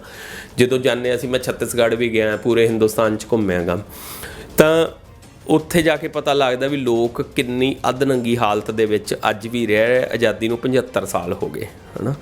75 ਸਾਲ ਇੰਨੇ ਲਗਭਗ ਹੋ ਗਏ ਜਾਪਾਨ ਨੂੰ ਤੁਰਿਆਂ ਨੂੰ। ਜਾਪਾਨ ਬਿਲਕੁਲ ਤਬਾਹ ਕਰਤਾ ਸੀ, ਉਹ ਕਿੱਥੋਂ ਦੇ ਕਿੱਥੇ ਪਹੁੰਚ ਗਏ। ਦੁਨੀਆ ਦੀਆਂ 10 ਸਟਰੋਂਗੈਸਟ ਇਕੋਨਮੀਜ਼ 'ਚ ਆਉਂਦਾ ਜਾਪਾਨ। ਸਾਡਾ ਮੁਲਕ 130ਵੇਂ ਨੰਬਰ 'ਤੇ ਹਿਊਮਨ ਡਿਵੈਲਪਮੈਂਟ ਇੰਡੈਕਸ 'ਚ ਬਹਿੰਦਾ। ਹੈਪੀਨੈਸ ਇੰਡੈਕਸ 'ਚ ਉਦੋਂ ਵੀ ਥੱਲੇ ਆ। ਖੁਸ਼ੀ ਕਿ ਇੱਥੋਂ ਦੇ ਲੋਕ, ਮੁਲਕ ਦੇ ਲੋਕ ਕਿੰਨੇ ਖੁਸ਼ ਹੈ। TV 'ਤੇ ਸਰਕਾਰੀ ਨਾਅਰਿਆਂ 'ਚ ਕਿੰਨਾ ਮਰਜ਼ੀ ਖੁਸ਼ ਦਿਖਾਈ ਜਾਣ, ਅਸਲੀਅਤ ਇਹ ਹੈ ਕਿ ਅਸੀਂ ਬੜੇ ਦੁਖੀ ਲੋਕ ਹਾਂ। ਦੁਖੀ ਇਸ ਕਰਕੇ ਨਹੀਂ ਕਿ ਸਾਡੀ ਸ਼ਕਲ ਦੁਖੀ ਹੈ, ਦੁਖੀ ਇਸ ਕਰਕੇ ਸਾਡੇ ਨਾਲ ਧੱਕਾ ਹੋ ਰਿਹਾ ਸ਼ੁਰੂ ਤੋਂ। ਅਤੇ ਇੱਥੋਂ ਦੀ ਜਿਹੜੀ GDP ਹੈ ਇਹ ਦਿਖਾਉਂਦੇ ਆ ਓਵਰਆਲ ਕੰਟਰੀ ਦੀ GDP, ਉਹ ਇਸ ਕਰਕੇ ਸਟਰੋਂਗ ਦਿਖ ਜਾਂਦੀ ਹੈ ਕਈ ਵਾਰੀ ਕਿ ਸਾਡੀ ਆਬਾਦੀ ਬਹੁਤ ਜ਼ਿਆਦਾ, ਉਹ 150 ਮਤਲਬ 130 ਕਰੋੜ ਦੇ ਕਰੀਬ ਸਾਡੀ ਆਬਾਦੀ ਹੈ। ਅਤੇ ਇਸ ਕਰਕੇ ਵੱਧ ਆਬਾਦੀ ਵਾਲਾ ਮੁਲਕ ਹੋਣ ਕਰਕੇ ਕਈ ਵਾਰੀ GDP ਲੱਗਦੀ ਆ, ਇਕੱਠੀ ਜਿਹੜੀ GDP ਕੀ ਦੇਖਦੇ ਆ ਕਿ ਉੱਤੇ ਆ, ਪਰ ਤੁਸੀਂ ਪਰ ਕੈਪੀਟਾ ਦੇਖੋ, ਹੈ ਨਾ, ਅਸੀਂ ਬਹੁਤ ਥੱਲੇ ਆਉਣੇ ਆ ਦੁਨੀਆ ਦੇ ਵਿੱਚ। ਪਰ ਸਾਨੂੰ ਦਿਖਾਇਆ ਇਸ ਤਰ੍ਹਾਂ ਜਾਂਦਾ ਕਿ ਅਸੀਂ ਵਿਸ਼ਵ ਗੁਰੂ ਹਾਂ, ਹੈ ਨਾ। ਸਾਨੂੰ ਇੱਥੇ ਆਜ਼ਾਦੀ ਕਿਵੇਂ ਮਹਿਸੂਸ ਹੋਊਗੀ? ਸਾਡੇ ਇੱਥੇ ਮੌਲਿਕ ਅਧਿਕਾਰ ਨਹੀਂ ਹੈਗੇ। ਸਾਡੇ ਇੱਥੇ ਕੋਈ ਫਿਲਮੀ ਹੀਰੋ ਬੰਦਿਆਂ ਨੂੰ ਫੁੱਟਪਾਥ 'ਤੇ ਲਤਾੜ ਦਿੰਦਾ ਅਤੇ ਉਦੋਂ ਬਾਅਦ ਪ੍ਰਧਾਨ ਮੰਤਰੀ ਨਾਲ ਪਤੰਗ ਉਡਾ ਲੈਂਦਾ ਅਤੇ ਉਹ ਬਚ ਜਾਂਦਾ। ਅਤੇ ਮੇਰੇ ਤੇਰੇ ਵਰਗਾ, ਆਪਣੇ ਵਰਗਾ ਜੇ ਕੋਈ ਹੋਊਗਾ, ਸਧਾਰਨ ਬੰਦਾ ਹੋਊਗਾ, ਉਹ ਛੋਟੀ ਜਿਹੀ ਗੱਲ 'ਤੇ ਵੀ ਰਗੜਿਆ ਜਾਊਗਾ, ਹੈ ਨਾ। ਛੋਟੀ ਜਿਹੀ ਗੱਲ 'ਤੇ ਵੀ ਉਹਨੂੰ ਜੇਲ੍ਹ 'ਚੋਂ ਹੀ ਨਹੀਂ ਕੱਢਣਗੇ। ਛੋਟੀ ਜਿਹੀ ਗੱਲ ਛੱਡੋ, ਬਿਨਾਂ ਗੱਲ ਤੋਂ ਵੀ ਨਹੀਂ ਜੇਲ੍ਹ 'ਚੋਂ ਕੱਢਣਗੇ। ਆਪਣੇ ਕੋਲ ਐਗਜ਼ਾਮਪਲਸ ਹੈਗੀਆਂ, ਹੈ ਨਾ। ਯੂਪੀ ਦੇ ਵਿੱਚ ਡਾਕਟਰ ਹੈ ਕੰਦੀਲ, ਹੈ ਨਾ, ਉਹਨਾਂ ਨੇ ਬੱਚਿਆਂ ਨੂੰ ਬਚਾਇਆ। ਉਹਨਾਂ ਨੇ ਸਿਰਫ ਆਕਸੀਜਨ ਖਤਮ ਹੋਣ ਦਾ ਸਰਕਾਰ ਦੇ ਖਿਲਾਫ ਬੋਲਤਾ ਅਤੇ ਉਹ ਕਿੰਨੀ ਦੇਰ ਉਹਨਾਂ ਨੂੰ ਜੇਲ੍ਹ 'ਚ ਸੁੱਟੀ ਰੱਖਿਆ। ਆਹ ਜਿਹੜੇ ਹੁਣ ਡੈਥ ਹੋਈ ਹੈ, ਹੈ ਨਾ, ਕਿੰਨਾ ਕਮਾਲ ਦਾ ਕੰਮ ਕੀਤਾ ਸੀ ਫਾਦਰ ਨੇ, ਅਤੇ ਉਹਨਾਂ ਨੂੰ ਜੇਲ੍ਹ 'ਚ ਹੀ ਮਤਲਬ ਮੌਤ ਹੋ ਗਈ। ਕੋਈ ਇਲਜ਼ਾਮ ਸਾਬਤ ਨਹੀਂ ਸੀ ਹੋਇਆ ਉਹਨਾਂ ਦੇ ਉੱਤੇ। ਕਿੰਨੇ ਗੌਰੀ ਲੰਕੇਸ਼ ਵਰਗੇ ਪੱਤਰਕਾਰ ਮਾਰਤੇ। ਇੱਥੇ ਆਜ਼ਾਦੀ ਕਿਵੇਂ ਮਹਿਸੂਸ ਹੋਊਗੀ? ਅਤੇ ਜੇ ਕੋਈ ਆਪਦੀ ਹੱਕ ਦੀ ਆਵਾਜ਼ ਚੱਕਦਾ ਉਹਨੂੰ ਅੱਤਵਾਦੀ ਕਹਿ ਦਿੰਦੇ ਆ, ਹੈ ਨਾ। ਪੰਜਾਬ ਦੇ ਲਈ ਹੱਕ ਮੰਗੇ ਸੀਗੇ ਸਿਰਫ ਕਿ ਸਾਨੂੰ ਸਟੇਟਸ ਨੂੰ ਹੱਕ ਦਿੱਤੇ ਜਾਣ। ਤੁਸੀਂ ਦੇਖੋ ਕੈਨੇਡਾ ਦੇ ਵਿੱਚ ਇੱਕ ਕਿਊਬਿਕ ਸਟੇਟ ਹੈ, ਉੱਥੇ ਫਰੈਂਚ ਲੋਕ ਜ਼ਿਆਦਾ ਹੈ, ਤਾਂ ਉਹਨਾਂ ਨੇ ਕਿਹਾ ਵੀ ਅਸੀਂ ਕੈਨੇਡਾ ਦੇਸ਼ 'ਚੋਂ ਆਪਣਾ ਸਟੇਟ ਨੂੰ ਅਲੱਗ ਕਰਨਾ ਚਾਹੁੰਦੇ ਹਾਂ। ਤਾਂ ਕੈਨੇਡੀਅਨ ਗੌਰਮੈਂਟ ਨੇ ਇਹ ਨਹੀਂ ਕਿਹਾ ਕਿ ਤੁਸੀਂ ਦੇਸ਼ ਧਰੋਹੀ ਲੋਕ ਹੋ। ਉਹਨਾਂ ਨੇ ਇਹ ਵੀ ਨਹੀਂ ਕਿਹਾ ਕਿ ਤੁਸੀਂ ਅੱਤਵਾਦੀ ਹੋ। ਕਹਿੰਦੇ ਠੀਕ ਹੈ, ਤੁਸੀਂ ਇਲੈਕਸ਼ਨ ਕਰਾ ਲਓ ਕਿਊਬਿਕ ਦੇ ਵਿੱਚ, ਜੇ ਤੁਹਾਡੀ ਵੱਧ ਵੋਟਾਂ ਮਿਲੀਆਂ ਤਾਂ ਤੁਸੀਂ ਅਲੱਗ ਕਰ ਲਿਓ। ਤਾਂ ਉਹਨਾਂ ਨੂੰ ਵੱਧ ਵੋਟਾਂ ਨਹੀਂ ਮਿਲੀਆਂ ਅਤੇ ਉਹ ਅਲੱਗ ਨਹੀਂ ਹੋਇਆ, ਪਰ ਉਹਨਾਂ ਨੂੰ ਅੱਤਵਾਦੀ ਨਹੀਂ ਐਲਾਨਿਆ ਗਿਆ, ਹੈ ਨਾ। ਤਾਂ ਸਾਡੇ ਇੱਥੇ ਪੰਜਾਬ ਦੇ ਵਿੱਚ ਵੱਧ ਅਧਿਕਾਰ ਹੀ ਮੰਗੇ ਸੀ ਜਦੋਂ ਇਹਨਾਂ ਨੂੰ ਟੈਰਰਿਸਟ ਐਲਾਨ ਕਰਤਾ ਸੀ। ਠੀਕ ਹੈ, ਇਹ ਕੋਈ ਵੀ ਟੈਰਰਿਸਟ ਨਹੀਂ ਹੁੰਦਾ, ਕੋਈ ਵੀ ਮਤਲਬ ਆਪਣੇ ਹੱਕ ਮੰਗਣ ਵਾਲਾ ਦੇਸ਼ ਧਰੋਹੀ ਨਹੀਂ ਹੁੰਦਾ। ਸਾਰੇ ਆਪਣੇ ਹੱਕਾਂ ਦੀ ਜੰਗ ਲੜ ਰਿਹਾ ਕਿਉਂਕਿ ਇੱਥੇ ਹੱਕ ਮਿਲ ਨਹੀਂ ਰਹੇ, ਕਿਉਂਕਿ ਇੱਥੇ ਸੰਪੂਰਨ ਆਜ਼ਾਦੀ ਨਹੀਂ ਮਿਲੀ ਜੀ। ਤਾਂ ਸੰਵਿਧਾਨ ਦੀ ਗੱਲ ਕੀਤੀ ਜਾਂਦੀ ਹੈ, ਲੀਡਰਾਂ ਵੱਲੋਂ ਵੀ ਸੰਵਿਧਾਨ ਦੀ ਗੱਲ ਕੀਤੀ ਜਾਂਦੀ ਹੈ। ਸੁਪਰੀਮ ਕੋਰਟ ਵੀ ਇਹ ਗੱਲ ਕਹਿੰਦਾ ਹੈ ਕਿ ਕੋਈ ਵੀ ਇਨਸਾਨ ਉਹ ਆਪਦੇ ਹੱਕਾਂ ਦੇ ਲਈ ਸ਼ਾਂਤੀਪੂਰਵਕ ਪ੍ਰੋਟੈਸਟ ਕਰ ਸਕਦਾ, ਪਰ ਜਦੋਂ ਲੋਕਾਂ ਨੂੰ ਮਾਰਿਆ ਜਾਂਦਾ ਉਦੋਂ ਸੰਵਿਧਾਨ ਕਿਉਂ ਨਹੀਂ ਲਾਗੂ ਹੁੰਦਾ? ਉਦੋਂ ਸੰਵਿਧਾਨ ਦੀਆਂ ਫਿਰ ਕਿਉਂ ਧੱਜੀਆਂ ਉਡਾਈਆਂ ਜਾਂਦੀਆਂ ਨੇ? ਕਿਉਂਕਿ ਜਿਵੇਂ ਮੈਂ ਪਹਿਲਾਂ ਵੀ ਦੱਸਿਆ, ਸੰਵਿਧਾਨ ਲਾਗੂ ਕਰਨ ਵਾਲਿਆਂ ਦੇ ਉੱਤੇ ਡਿਪੈਂਡ ਕਰਦਾ ਵੀ ਉਹ ਕਿਵੇਂ ਲਾਗੂ ਕਰਦੇ ਆ ਉਹਨੂੰ। ਜਿਹੜੇ ਇਹਨਾਂ ਨੇ ਕੁਛ ਨਕਲੀ ਬੰਦੇ ਖੜ੍ਹੇ ਕਰਦੇ ਆ ਫਿਰ ਇਹ ਕਿ ਜੀ ਸਾਡੇ ਇਸ ਜਿਹੜਾ ਚੱਲ ਰਿਹਾ ਇਹ ਪੂਰਾ ਮੂਵਮੈਂਟ ਵੀ ਇਹਦੇ ਨਾਲ ਸਾਨੂੰ ਸਮੱਸਿਆ ਹੋ ਰਹੀ ਹੈ। ਇਹ ਕੁਛ ਬੰਦਿਆਂ ਤੋਂ ਨਕਲੀ ਕੰਪਲੇਂਟਸ ਪਵਾਉਂਦੇ ਆ, ਜਿਹਨੂੰ ਲੈ ਕੇ ਫਿਰ ਇਹ ਕਹਿੰਦੇ ਵੀ ਅਸੀਂ ਐਕਸ਼ਨ ਇਸ ਮੋਰਚੇ ਦੇ ਖਿਲਾਫ ਨਹੀਂ ਲਿੱਤਾ, ਅਸੀਂ ਉਹ ਲੋਕਾਂ ਦੇ ਹੱਕ 'ਚ ਲਿੱਤਾ ਜਿਹੜੇ ਇਸ ਮੋਰਚੇ ਤੋਂ ਪਰੇਸ਼ਾਨ ਹੈ। ਮਤਲਬ ਇਹ ਉਹਦਾ ਲੂਜ਼ ਪੋਲ ਲੱਭਦੇ ਆ, ਪਹਿਲਾਂ ਕੋਈ ਉਹਦਾ ਤੋੜ ਲੱਭਦੇ ਆ ਅਤੇ ਉਹਦੇ ਬੇਸ 'ਤੇ ਇਸ ਤਰ੍ਹਾਂ ਦੇ ਧੱਕਾ ਹੁੰਦਾ। ਅਤੇ ਸੰਵਿਧਾਨ ਤਾਂ ਅਸਲ 'ਚ ਬਹੁਤ ਵਧੀਆ ਹੈ। ਸੰਵਿਧਾਨ ਤੁਸੀਂ ਪੜ੍ਹੋ, ਮੇਰੇ ਕੋਲ ਇੱਥੇ ਕੰਪਲੀਟ ਸੰਵਿਧਾਨ ਹੀ ਪਿਆ। ਸੰਵਿਧਾਨ ਨੇ ਤਾਂ ਬਹੁਤ ਹੱਕ ਦਿੱਤੇ ਸੀ ਗਰੀਬਾਂ ਨੂੰ, ਔਰਤਾਂ ਨੂੰ, ਮਜ਼ਦੂਰਾਂ ਨੂੰ। ਸਾਡੇ ਕੋਲੇ ਬੰਧੂਆ ਮਜ਼ਦੂਰੀ ਹੁੰਦੀ ਸੀ ਹਿੰਦੁਸਤਾਨ 'ਚ ਵੀ, ਬੰਧੂਆ ਮਜ਼ਦੂਰੀ। ਮਜ਼ਦੂਰਾਂ ਨੂੰ 8 ਘੰਟੇ ਕੰਮ, 8 ਘੰਟੇ ਆਰਾਮ, 8 ਘੰਟੇ ਨੀਂਦ ਵਾਲਾ ਕੰਸੈਪਟ ਵੈਸਟ ਦਾ ਕੰਸੈਪਟ ਸੀ ਭਾਵੇਂ ਇਹ, ਪਰ ਹਿੰਦੁਸਤਾਨ 'ਚ ਬਾਬਾ ਸਾਹਿਬ ਭੀਮ ਰਾਓ ਅੰਬੇਦਕਰ ਨੇ ਲਾਗੂ ਕੀਤਾ ਸੀ ਇਹ। ਔਰਤਾਂ ਨੂੰ ਬਰਾਬਰ ਦੀ ਤਨਖਾਹ, ਬਰਾਬਰ ਦਾ ਕੰਮ ਹੈ। ਤਾਂ ਸਾਨੂੰ ਬਹੁਤ ਹੱਕ ਦਿੱਤੇ ਸੀ ਸੰਵਿਧਾਨ ਨੇ, ਪਰ ਇਹਨਾਂ ਨੇ ਉਲਟਾ ਉਹ ਹੱਕ ਖੋਹ ਲਏ। ਸੰਵਿਧਾਨਿਕ ਹੱਕ ਹੈ ਸਾਡਾ ਪ੍ਰੋਟੈਸਟ ਕਰਨ ਦਾ, ਜਿਵੇਂ ਤੁਸੀਂ ਕਿਹਾ, ਪਰ ਇਹਨਾਂ ਨੇ ਸਾਡਾ ਸੰਵਿਧਾਨਿਕ ਹੱਕ ਵੀ ਖੋਹ ਲਿਆ ਪ੍ਰੋਟੈਸਟ ਕਰਨ ਦਾ। ਸਾਨੂੰ ਸਾਡੇ ਹੀ ਦੇਸ਼ ਦੀ ਰਾਜਧਾਨੀ 'ਚ ਨਹੀਂ ਐਂਟਰ ਹੋਣ ਦੇ ਰਹੇ। ਸਾਡੇ ਮੁਲਕ ਦੀ ਰਾਜਧਾਨੀ ਹੈ, ਅਸੀਂ ਉਹ ਮੁਲਕ ਬਣਾਇਆ, ਅਸੀਂ ਟੈਕਸ ਦਿੰਦੇ ਹਾਂ, ਸਾਡੇ ਨਾਲ ਟੈਕਸ ਨਾਲ ਪੈਸਿਆਂ ਨਾਲ ਸੜਕਾਂ ਬਣੀਆਂ, ਉਹ ਸੜਕਾਂ ਪੱਟ ਦਿੱਤੀਆਂ ਜਾਂਦੀਆਂ ਸਰਕਾਰ ਵੱਲੋਂ। ਪਹਿਲੀ ਵਾਰੀ ਹੋਇਆ ਇਹ, ਪਹਿਲੀ ਵਾਰੀ ਇਹ ਦੇਸ਼ 'ਚ ਹੋਇਆ ਕਿ ਲੋਕਾਂ ਦੇ ਟੈਕਸ ਦੇ ਨਾਲ, ਪੈਸਿਆਂ ਨਾਲ ਬਣੀ ਹੋਈ ਸੜਕ ਪੱਟ ਦਿੱਤੀ ਜਾਵੇ ਤਾਂ ਕਿ ਲੋਕ ਰਾਜਧਾਨੀ 'ਚ ਪਹੁੰਚ ਕੇ ਆਪਦੀ ਗੱਲ ਨਾ ਕਹਿ ਸਕਣ। ਉਹਨਾਂ ਕੋਲ ਕੋਈ ਹਥਿਆਰ ਤਾਂ ਨਹੀਂ ਸੀ ਫੜੇ ਹੋਏ। ਫਿਰ ਇਹਨਾਂ ਨੇ ਉਦਾਹਰਨ ਦਿੱਤੀ ਜੀ 26 ਜਨਵਰੀ ਨੂੰ ਦੇਖੋ ਪੂਰਾ ਜੀ ਤਬਾਹੀ ਹੋ ਗਈ ਦਿੱਲੀ 'ਚ। ਕੋਈ ਤਬਾਹੀ ਨਹੀਂ ਹੋਈ, ਕੋਈ ਪਬਲਿਕ ਪ੍ਰੋਪਰਟੀ ਨੂੰ ਨੁਕਸਾਨ ਨਹੀਂ ਸੀ ਪਹੁੰਚਿਆ। ਹਾਂ, ਪੁਲਿਸ ਦੀ ਕਈ ਜਗ੍ਹਾ ਆ ਗਏ ਵੀਡੀਓ ਜਿੱਥੇ ਉਹ ਤੋੜ ਰਹੇ ਆ ਵਹੀਕਲਸ ਨੂੰ ਡਾਂਗਾਂ ਨਾਲ, ਅਤੇ ਉੱਥੇ ਕੀਤਾ ਵੀ ਕੀ। ਮੈਂ ਇਸ ਸਮੇਂ ਕਿਸਾਨ ਯੂਨੀਅਨਾਂ ਦੇ ਵੀ ਹੱਕ 'ਚ ਆ ਪੂਰਾ ਕਿ ਜੋ ਪ੍ਰੋਗਰਾਮ ਬਣਿਆ ਸੀ ਉਹਦੇ ਅਕੋਰਡਿੰਗ ਹੀ ਚੱਲਣਾ ਚਾਹੀਦਾ ਸੀ, ਪਰ ਜਿਹੜੇ ਦਿੱਲੀ ਗਏ ਵੀ ਉਹਨਾਂ ਨੇ ਉੱਥੇ ਮਤਲਬ ਕੀ ਨੁਕਸਾਨ ਕੀ ਕੀਤਾ? ਉਹ ਗਏ ਹੀ ਹੈ ਨਾ ਜਾ ਕੇ। ਫਿਰ ਇਹ ਕਹਿੰਦੇ ਜੀ ਝੰਡਾ ਲਹਿਰਾਤਾ ਲਾਲ ਕਿਲ੍ਹੇ 'ਤੇ। ਬਿਲਕੁਲ ਨਹੀਂ ਲਹਿਰਾਇਆ, ਲਾਲ ਕਿਲ੍ਹੇ 'ਤੇ ਤਾਂ ਲਹਿਰਾਇਆ ਹੀ ਨਹੀਂ ਸੀ। ਉਹ ਤਾਂ ਅੱਗੇ ਇੱਕ ਪੋਲ ਸੀ ਖਾਲੀ, ਥੱਲੇ ਗਰਾਊਂਡ ਹੈ ਲਾਲ ਕਿਲ੍ਹੇ ਤੋਂ ਪਹਿਲਾਂ। ਜੇ ਉੱਥੇ ਫਿਜ਼ੀਕਲੀ ਜਾਈਏ ਨਾ, ਇਹ ਕੈਮਰੇ ਦਾ ਐਂਗਲ ਇਸ ਤਰ੍ਹਾਂ ਲੋਅਰ ਐਂਗਲ ਹੈ, ਉਹ ਝੰਡਾ ਜਿਵੇਂ ਇੱਥੇ ਹੈ, ਪਿੱਛੇ ਲਾਲ ਕਿਲ੍ਹਾ, ਇਸ ਐਂਗਲ ਤੋਂ ਤਸਵੀਰ ਲਈ ਹੈ ਤੇ ਇਹ ਲੱਗਦਾ ਕਿ ਜੀ ਲਾਲ ਕਿਲ੍ਹੇ ਤੇ ਹੈ। ਲਾਲ ਕਿਲ੍ਹੇ ਤੇ ਤਾਂ ਤਿਰੰਗਾ ਝੰਡਾ ਲਹਿਰਾ ਰਿਹਾ, ਉਹਨੂੰ ਹੱਥ ਵੀ ਨਹੀਂ ਲਾਇਆ ਕਿਸੇ ਨੇ।